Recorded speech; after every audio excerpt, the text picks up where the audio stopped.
దేవుడిని నమ్ముతున్నావా? హ, అయితే నువ్వు పొద్దున ఆ బస్సు ఎక్కి ఉండాల్సింది. లేదంటే మొన్న ఈ గుళ్ళో తొక్కిసలాట జరిగింది కదా! అక్కడ ఉండాల్సింది. టిప్పర్లాడి నా కొడుకు రాంగ్ రూట్‌లో వచ్చినప్పుడు ఏ దేవుడు అడ్డొచ్చాడు? ఆ!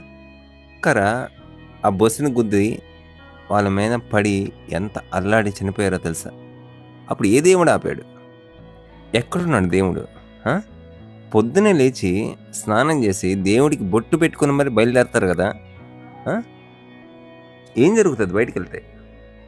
ఎలా ప్రమాదం వచ్చిద్దో తెలుసా? ఏ దేవుడు ఆపుతాడు నిన్ను? ఆ!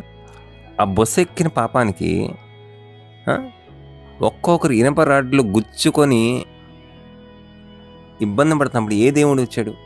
ఆ! ఎంత పెయిన్ అనుభవించుంటారు. మన కాశీబొగ్గులో తన తండ్రితో కలిసి నిఖిల్ గుడికెళ్ళాడు ఏకాదశని. ఏం పాపం చేశాడు? దేవుడు కాపాడాడా? ఆ! ఒక తుప్పు పట్టిన గ్రిల్లు ఇ ఇరిగి కింద పడితే ఊపిరాడక చనిపోయాడు. ఏ దేవుడు ఆపాడు? వాడి శవం మీద పడి నడుస్తూ గోవిందా, గోవిందా అని ఎళ్తున్నారా తప్ప ఎవరైనా కాపాడారా? ఆ! కనీసం ఎవరైనా చూసారా?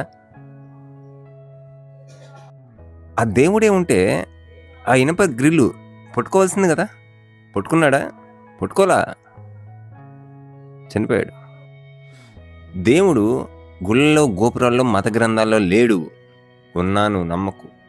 ఎందుకు అంటే నువ్వు బయటికెళ్తే నీ సేఫ్టీ నువ్వు చూసుకోవాలి. ఎవరో వస్తారు, కాపాడతారు అని కాదు. నువ్వు జాగ్రత్తగా ఉండు. అంతే.